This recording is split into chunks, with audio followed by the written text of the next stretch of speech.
Commander Zephyx sat in his command chair on the bridge of monitoring station Omega-7. The station was huge, bigger than most cities. It floated in space at the edge of known territory, watching for anything unusual. Zephyx had 3 eyes and blue skin. He belonged to a race called the Vortani. He had been running this station for 10 years, and nothing exciting ever happened. That changed on Tuesday morning. "Sir, we have something strange on the long-range sensors," said Lieutenant Crix. He was young for his species, with green scales and sharp teeth. His voice shook as he spoke. Zephyx turned his chair toward the main screen. "What kind of strange?" "An unknown object, sir. It's moving very fast. Faster than anything should be able to move." The main screen lit up with numbers and charts. Zephyx's 3 eyes widened as he read the data. The object was moving at 70% of light speed. That was impossible. No ship in the galaxy could go that fast. "Are you sure these readings are correct?" Zephyx asked. "I checked them 3 times, sir." The computer confirmed the data each time. Zephyx stood up from his chair. He was tall, even for a Vortani, and his blue skin had darker spots that showed his age and rank. "Show me the object." The screen changed to show a small dot moving across the star field. It didn't look like much, but the speed readings were incredible. The dot was getting bigger, which meant it was coming toward them. "How long until it reaches us?" Zephyx asked. Crix worked at his station, pressing buttons and reading more data. "At current speed, about 6 hours, sir." 6 hours. Zephyx thought about this. In 6 hours, whatever this thing was would be right on top of them. "Can you identify what type of ship it is?" "No, sir. The computer can't match it to any known design. It doesn't match any ship in our database." This was very strange. The Galactic Federation had records of every ship design from every known species. There were 847 different races in the Federation, and they had been exploring space for thousands of years. Every possible ship design had been cataloged and studied. "What about the propulsion system?" Zephyx asked. "What kind of engines is it using?" Crix looked confused. "That's the strange part, sir. We can't detect any propulsion signature at all. No energy readings, no exhaust, no gravitational distortion. It's like the ship is just moving without any engines at all." Zephyx felt a chill run down his spine. A ship that could move at near light speed without detectable engines was beyond anything the Federation understood. It suggested technology far more advanced than anything they had seen. "Alert the High Council immediately," Zephyx ordered. "Send them all our data on this object, and activate all defense systems." "Sir, should we try to communicate with it?" asked Lieutenant Nara, the communications officer. She was from the Jelani race, with purple fur and large ears. "Not yet. We don't know if it's friendly. For all we know, it could be a weapon." The bridge became busy as the crew followed Zephyx's orders. Officers pressed buttons, sent messages, and checked their systems. The defense systems came online with a low humming sound. Energy shields powered up around the station. Weapon systems loaded and aimed toward the approaching object. Zephyx walked to the communication station. "Nara, send a message to all nearby Federation ships. Tell them we have an unknown contact and may need help." "Yes, sir. There are 3 patrol ships within 2 hours of our position." "Good. Tell them to come here as fast as they can." Meanwhile, on the other side of the galaxy, the High Council of the Galactic Federation received Zephyx's message. The council met in a huge chamber on the planet Centralis. Representatives from dozens of different species sat in floating chairs arranged in a circle. Councillor Vextar read the message out loud. He was from the Centauri system and looked like a giant insect with 4 arms. An unknown vessel approaching, at impossible speeds with no detectable propulsion. This is very concerning. Could it be a new species we haven't met yet? Asked Counselor Narath. She was humanoid, but had green skin and no hair. Possible, but unlikely, replied Admiral Kairos, the Federation's top military officer. He was from a warrior race called the Kryn, with thick armor-like skin and red eyes. We've explored most of the galaxy. Any species advanced enough to build such a ship should have been detected long ago. The council chamber filled with worried voices as representatives discussed the situation. Some thought it might be a natural phenomenon that looked like a ship. Others worried it could be an invasion force from outside the galaxy. We need more information, said High Counselor Merton. He was the leader of the Federation, an old and wise member of the first species. To achieve space travel, Admiral Kairos, prepare the defense fleet. If this object proves hostile, we must be ready. Back on monitoring station Omega 7, the crew watched as the unknown object continued to approach. It had been 4 hours since first detection, and the object was much closer now.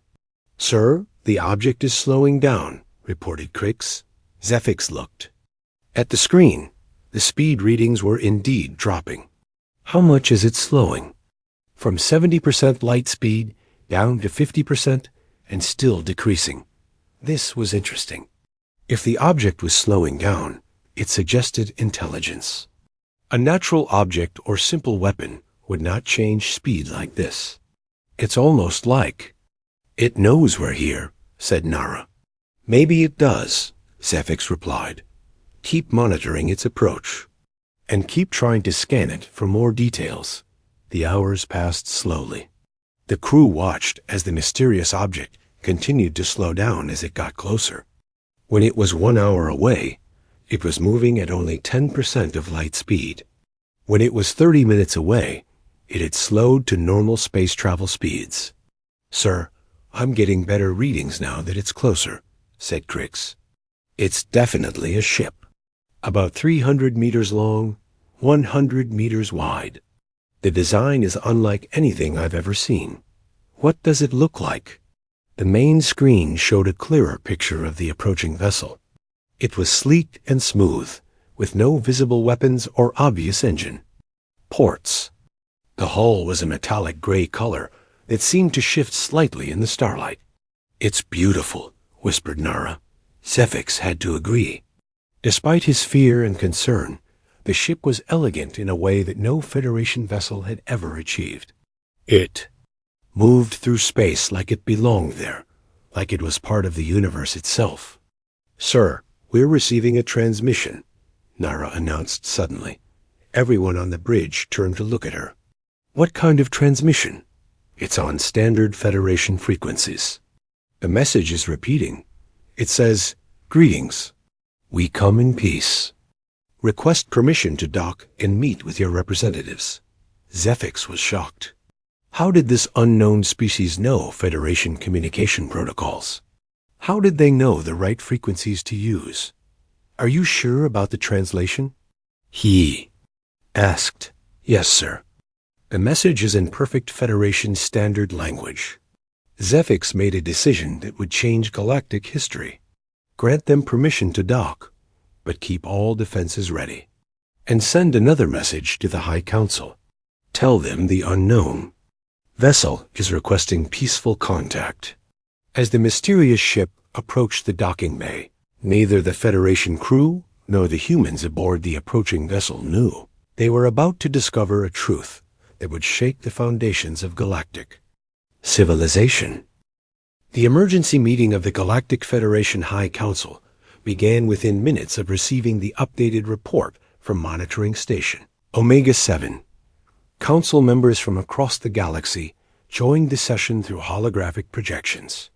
The massive council chamber filled with representatives from dozens of different species, each more worried than the last. High Counselor Merton called the session to order. His ancient voice carried the weight of centuries of leadership. Members of the council, we face an unprecedented situation. An unknown vessel has made peaceful contact with our monitoring station using perfect Federation protocols. Counselor. Vexstar raised one of his forearms. How is this possible? Our communication systems were developed over thousands of years by multiple species working together. No isolated civilization should know our languages or procedures. Admiral Kairos pulled up tactical displays that showed the unknown vessel's approach pattern. The holographic images rotated slowly in the center of the chamber, showing every angle of the strange ship. Our analysis shows the vessel followed standard traffic control procedures perfectly. They knew exactly how to request docking permission and used the correct identification codes. This suggests they have been watching us for some time, said Counselor Quintal, a representative from the Outer Rim territories. Her species had large, multifaceted eyes that could see across multiple spectrums of light. They must have studied our communications and learned our ways. Or, interrupted Dr. Kelter, the Federation's chief scientist, they already knew our systems because they helped create them. The chamber fell silent. This was a disturbing possibility that no one wanted to consider. Meanwhile, aboard the approaching human vessel, Captain Jake Morrison reviewed the situation with his crew. The Earthship Horizon had been humanity's first attempt at faster-than-light travel. After 18 months of journey through unexplored space, they had finally found what they were looking for: proof that intelligent life existed beyond Earth. How are we doing with the docking procedures, Ben? Morrison asked his navigator. Lieutenant Ben Clark looked up from his control panel. Everything's going smoothly, Captain. Their docking system is surprisingly similar to our own designs. It's almost like we're compatible. Dr. Helen Shaw, the ship's lead scientist, found this interesting. Captain, I've been studying their communication signals. Their language structure has similarities to several Earth languages. The mathematical concepts they use are identical to ours. What does that mean? Asked Communications Officer Lisa Parker. I'm not sure yet, Shaw replied. But it's either an incredible coincidence, or there's some connection we don't understand. Captain Morrison had been chosen to lead this mission because of his calm nature and diplomatic skills. He was a veteran of several Earth conflicts and had helped negotiate peace treaties between warring nations. But nothing had prepared him for this moment. Lisa, what's the status on our universal translator? It's working perfectly, Captain. Too perfectly, actually. I expected more difficulty in learning their language, but the computer is translating everything with 98% accuracy. This was puzzling. Earth's universal translator had been designed to learn new languages through pattern recognition and mathematical analysis. It usually took hours or days to achieve basic communication with a new language. But with these aliens, translation was almost instant. Back on monitoring station Omega 7, Commander Zephyx prepared for the most important moment of his career. The unknown vessel was now docked in Bay 7, and his crew was making final preparations for first contact. Security teams are in position, reported Major Quinn, the station's security chief. Medical teams are standing by in case we encounter unknown pathogens or biological hazards. What about the atmospheric analysis? Zephyx asked. Dr. Morgan, the station's chief medical officer, consulted her readings. The ship's atmosphere is nearly identical to Federation standard. Oxygen, nitrogen, and trace gases in proportions that would be comfortable for most of our species. This was another surprise. Most species require different atmospheric conditions. The fact that the unknown visitors breathed a similar air mixture was unusual. Sir, they're requesting permission to open their airlock, announced Nara from the communication station. Zephyx took a deep breath. Grant permission and activate all recording equipment. The High Council will want to see everything. The docking bay was large enough to hold several smaller ships. The unknown vessel sat in the center, connected to the station by a flexible docking tube. Federation officers and scientists lined the observation deck above the bay. Watching through protective, transparent aluminum windows, the airlock at the end of the docking tube began to cycle. Lights flashed as the two different air systems equalized. Then, slowly, the door opened. The first figure to emerge was clearly the leader. He was tall but not unusually so, with brown hair and light skin. He wore a uniform that was practical, but not militaristic. Behind him came 3 other figures, 2 males and 1 female, all of similar appearance. "They look almost humanoid," whispered Dr. Morgan to Zephyx. "The basic body structure is very similar to several Federation species." The leader of the unknown group stepped forward. He raised his hand in what appeared to be a gesture of greeting. When he spoke, his voice was clear and confident. "Greetings. I am Captain Jake Morrison of the Earth vessel Horizon. We come in peace, seeking knowledge and friendship." The translation came through perfectly, but it was not the words that shocked the assembled Federation officers. It was the beings themselves. Commander Zephyx stepped forward, his 3 eyes wide with disbelief. "This cannot be possible. You are the lost ones, the predecessors. But you were supposed to be extinct." Captain Morrison looked confused. "I'm sorry, but I think there's been some misunderstanding. We're from Earth, a planet in what we call the Sol System. We've never been to this part of space before." Dr. Shaw stepped forward. "Could you explain what you mean by lost ones?" Zephyx was having trouble processing what he was seeing. He activated his personal database and began searching through historical records.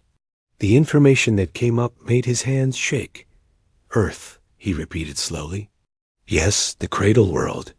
But according to our records, your species died out over 50,000 years ago during the Great Expansion." The humans looked at each other in confusion. Captain Morrison spoke carefully. "I assure you, we are very much alive. Human civilization has been continuous on Earth for thousands of years. We achieved spaceflight only recently."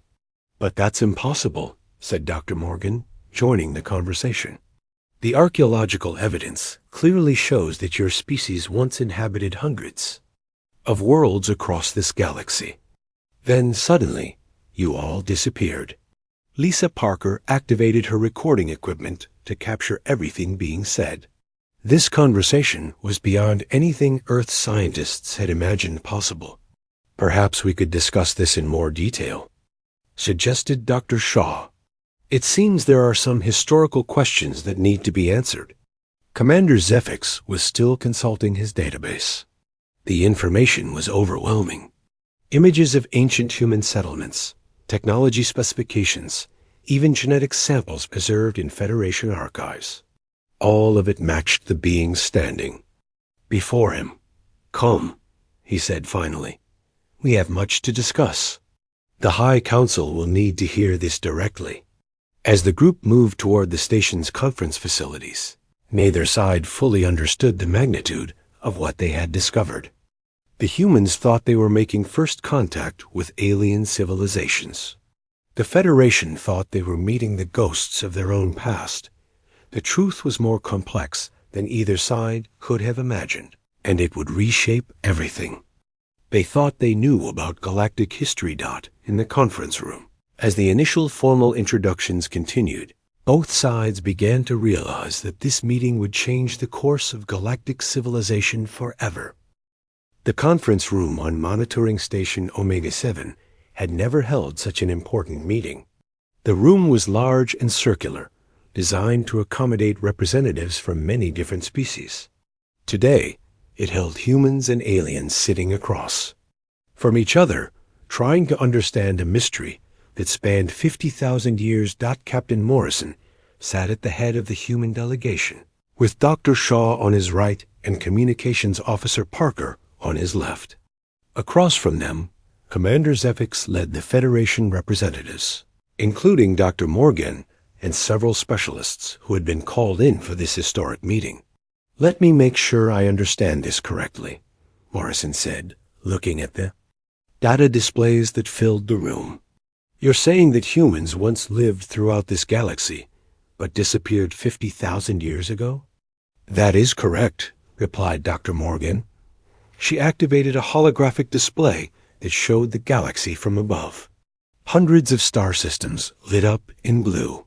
These are the worlds where we have found evidence of human habitation. Cities, technology, even genetic material preserved in special storage facilities. Dr. Shaw leaned forward to study the display. This is incredible. If this is true, it means human civilization is much older than we believed. The evidence is undeniable, said Commander Zephyx. We have archaeological sites on 247 different worlds. All show the same pattern. Advanced human settlements that were suddenly abandoned around 50,000 years ago. Lisa Parker was recording everything on her personal device. What kind of evidence are we talking about? Dr. Morgan changed the display to show images of ruins and artifacts, cities that clearly show human architecture, tools and weapons designed for human hands, written languages that match patterns found in your current Earth languages, and, most convincing of all, genetic samples that match your DNA exactly.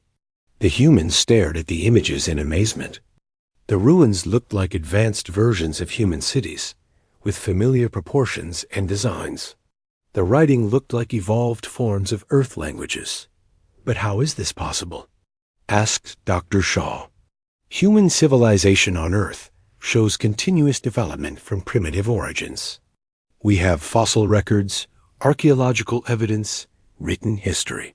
There's no gap where an advanced civilization disappeared and started over. This was the question that had puzzled Federation scientists for centuries. Dr. Kelter, who had joined the meeting by holographic projection from the Federation capital, offered his theory. We believe your ancestors made a deliberate choice to return to Earth and start over.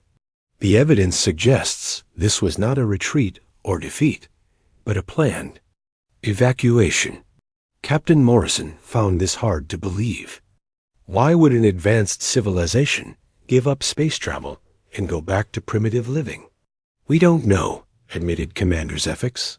It's one of the greatest mysteries in galactic history. We call it the Great Disappearance. Dr. Shaw asked to see more evidence. The Federation representatives showed her detailed scans of abandoned human cities. The architecture was clearly human in scale and design, but far more advanced than anything on Earth even today. Look at this, Dr. Morgan said, pointing to a holographic model of an ancient city. The buildings are designed for beings of your exact height and proportions. The doorways, stairs, furniture, everything matches human anatomy perfectly. And the technology? Asked Lisa Parker. That's where it gets interesting, said Dr. Kelter. Your ancestors left behind many devices and machines, but they took the knowledge of how to build or repair them. It's like they wanted to preserve the technology, but not the ability to recreate it. Commander Zephyx brought up another display. This is what we find most puzzling. The evacuations were clearly planned and organized. There are no signs of panic, war, or disaster. Every human settlement shows evidence of careful preparation for departure. The humans were trying to process this information when Dr. Shaw noticed something important. You said you've been studying these ruins for a long time. How did you know we were human when we arrived? Genetic databases, replied Dr. Morgan. We've preserved samples from the ancient sites. When we scanned you during the docking procedure, the match was perfect. This revelation sent a chill through the human delegation. Not only were they not alone in the universe, but they were returning to a galaxy their own species had once ruled and abandoned. There's something else, added Commander Zephyx. Many current Federation technologies are based on devices your ancestors left behind. We've been reverse engineering human technology for thousands of years. What kind of technologies? Captain Morrison asked. Dr. Kelter, holographic image gestured to the room around them. Faster-than-light communication, artificial gravity, energy shields, even our universal translators. All based on principles we learned from studying ancient human devices. Lisa Parker realized the implications immediately. That's why our systems are compatible with yours. That's why the translation worked so easily. We're using technology based on the same principles our ancestors developed. Exactly, said Dr. Morgan. In a sense, you're coming home to technology your own people created. The meeting was interrupted by an urgent message from the High Council. The emergency session had been expanded to include leaders from across the galaxy. The discovery of living humans was causing political upheaval throughout Federation space. Council members are demanding answers, reported Commander Zephyx after receiving the message. Some are questioning the legitimacy of current territorial claims if humans are returning to the galaxy. Captain Morrison realized they were in the middle of something much bigger than first contact. What do you mean by territorial claims? Many of the worlds your ancestors abandoned were later settled by other species, explained Dr. Kelter. Those worlds have been inhabited by Federation members for thousands of years.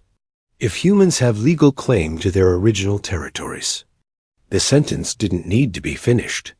Everyone in the room understood the implications. The return of humanity could destabilize the entire galactic political structure. We're not here to reclaim anything, Morrison said quickly.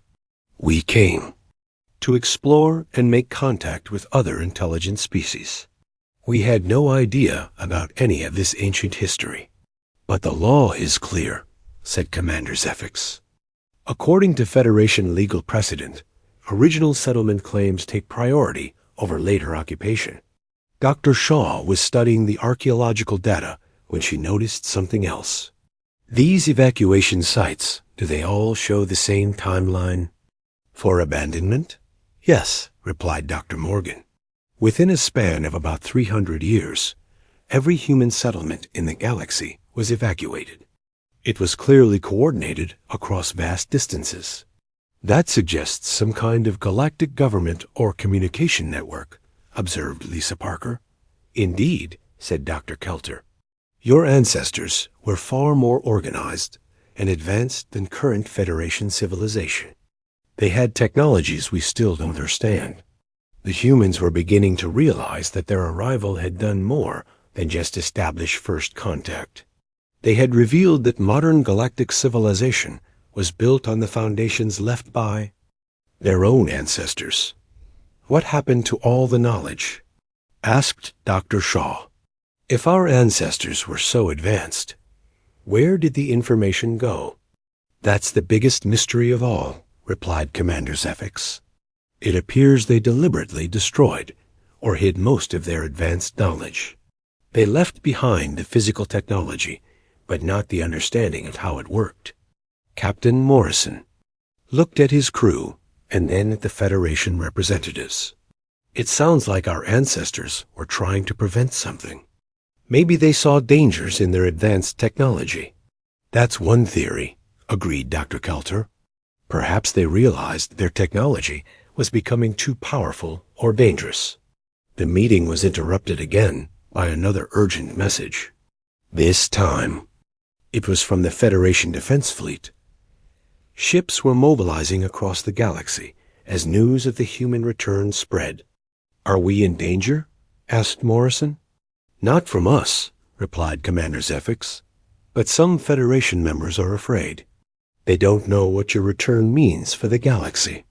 As the meeting continued into the night, both sides began to understand that this was not just a first contact situation.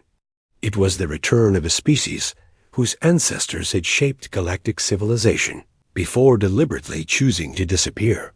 The question now was, what would humanity's second entry into galactic society mean for everyone involved? The discovery that humans were the legendary predecessors sent shockwaves throughout the galaxy. Emergency meetings were called on every major Federation world. Archaeological teams were dispatched to re-examine ancient human sites with new understanding. Most importantly, historians and scientists worked around the clock to piece together the truth about humanity's ancient past. Dr. Alan Carter, the Horizon's chief science officer, found himself working alongside Federation archaeologist Jen Tai in the station's main laboratory. The room was filled with holographic displays showing data from hundreds of ancient human settlements across the galaxy. "This is overwhelming," Carter said, studying a three-dimensional map of human expansion patterns from 50,000 years ago. According to this data, humans colonized space faster and more extensively than any species in known history. Jen Tai was a member of the Zelani species, with elongated limbs and silver skin that reflected light in beautiful patterns. She had spent her career studying the mysterious predecessors, never knowing she was researching humanity's own past. "Your ancestors were remarkable," she said, manipulating the holographic display to show population numbers. At the height of human expansion, there were over 200 billion humans living on 347 different worlds. Carter shook his head in disbelief. "But Earth's total population today is only 8 billion. How could we have once had populations that large spread across the galaxy?" "That's not the most amazing part," Jen Tai replied. She changed the display to show technological achievements. "Your ancestors had mastered technologies we still struggle to understand. Instantaneous communication across any distance, matter conversion, even what appears to be time manipulation. The evidence was undeniable, but difficult to accept. Ancient human technology far exceeded anything current Earth civilization had achieved. Yet somehow, this advanced civilization had chosen to abandon everything and return to a single world." Meanwhile, Captain Morrison was meeting with High Council members through secure holographic communication. The political implications of humanity's return were becoming clearer, and they were troubling. "Captain Morrison," said High Counselor Murden, his ancient features showing deep concern, "we must discuss the legal ramifications of your people's return to galactic society." Admiral Kairos joined the conversation, his warrior species natural, aggression barely controlled. "Many Federation members are concerned about territorial claims. Humans originally settled worlds that have been inhabited by other species for thousands of years." Morrison had been dreading this conversation. "Honorable counselors, let me be clear. Earth has no intention of claiming any worlds or displacing any current inhabitants. We came here to explore and make friends, not to reclaim old territories." "Your intentions may be peaceful," replied Counselor Vextar, "but Federation law is clear. Original settlement rights take precedence over later occupation." "What does that mean exactly?" Morrison asked, though he suspected he wouldn't like the answer. High Counselor Murden explained the situation carefully. Under current Federation law, humans would have legal claim to 347 worlds, including some of our most important industrial and population centers. 17 different species would need to relocate or become subjects of human rule. The implications were staggering. Morrison realized that humanity's peaceful exploration mission had accidentally triggered a potential galactic crisis. Back in the laboratory, Dr. Carter and Jen Tai made a breakthrough that would change everything. They had been analyzing data from the final years of human occupation when they discovered a pattern. "Look at this," Carter said, pointing to evacuation records from multiple worlds. The abandonments weren't random. They followed a specific sequence based on strategic importance. Jen Tai studied the data more carefully. "You're right. The most advanced worlds were evacuated first, followed by industrial centers, then agricultural worlds, and finally the outer colonies. It's like they were systematically dismantling their entire civilization," Carter observed. "But why?" The answer came from an unexpected source. While examining preserved data crystals from an ancient human command center, they discovered fragments of official records from the evacuation period. "These are government documents," Jen Tai said excitedly. "Actual orders and communications. from human leadership during the Great Disappearance.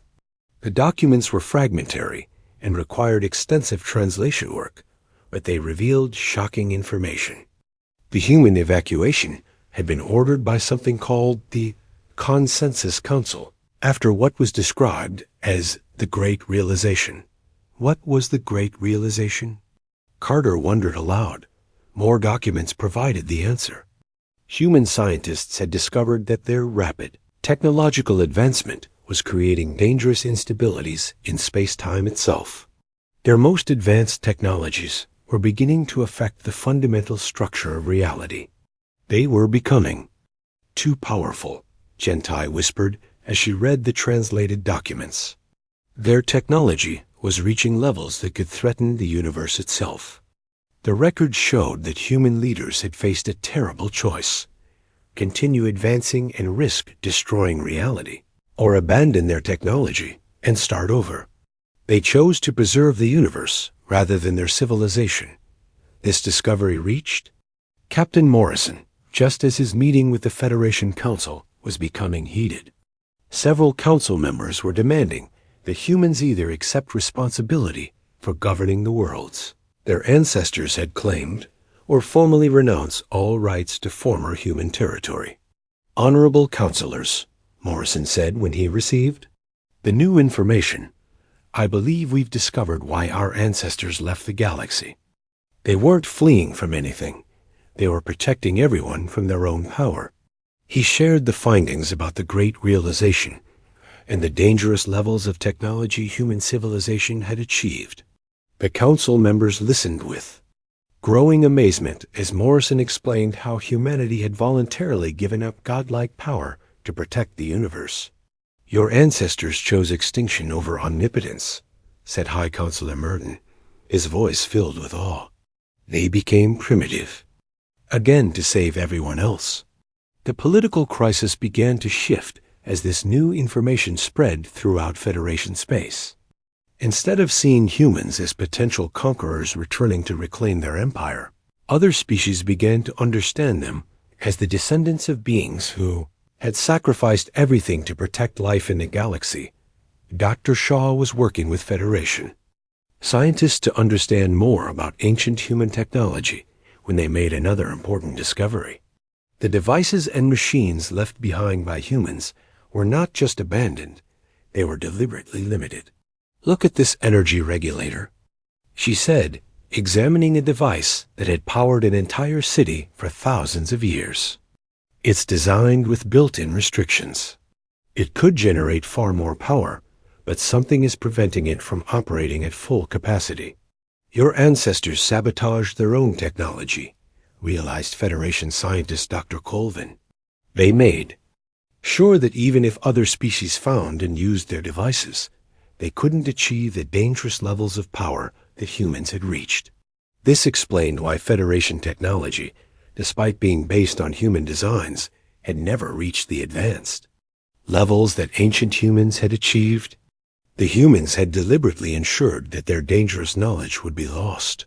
The more they learned, the more remarkable humanity's ancient sacrifice appeared. Not only had they given up their own advanced civilization, but they had carefully ensured that future civilizations would be protected from making the same dangerous mistakes. Captain Morrison received a message from Earth that complicated the situation further. Word of the discovery had reached Earth through quantum communication relays, and the Earth government was demanding a full report. More concerning, they were already planning to send additional ships to explore human settlement worlds. "This could be a problem," Morrison told his crew during a private meeting aboard the Horizon. "Earth doesn't understand the full situation. If they start claiming old human territories, it could trigger the exact crisis we're trying to avoid." Lisa Parker had been monitoring Federation communications and had troubling news. "Captain, some Federation species are mobilizing their fleets. They're afraid that more human ships mean an invasion." The situation was becoming more complex by the hour. Humanity's return to the galaxy had revealed ancient truths and triggered modern conflicts. The peaceful first contact mission was evolving into something much more significant and potentially dangerous. As the truth about humanity's ancient past became clear, both humans and Federation species faced difficult questions about the future. Would humanity be able to rejoin galactic civilization peacefully? Could the Federation accept the return of the species whose ancestors had shaped their entire development?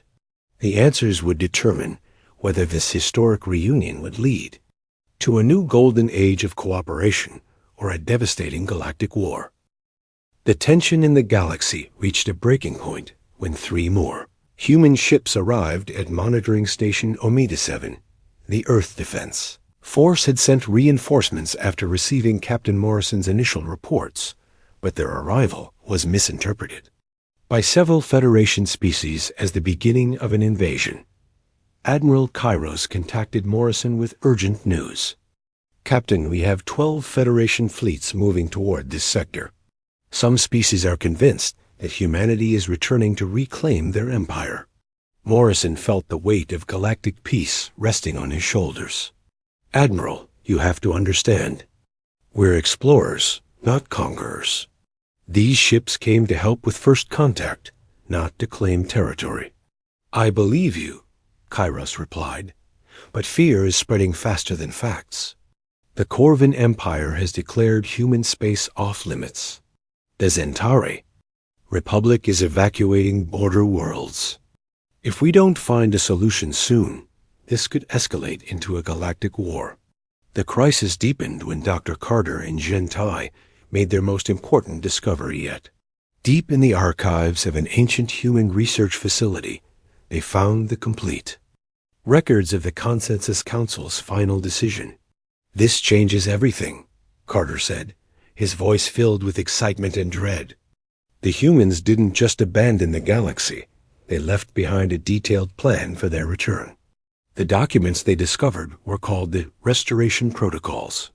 Ancient human leaders had anticipated that their descendants might one day return to the stars and had prepared guidelines for that eventuality.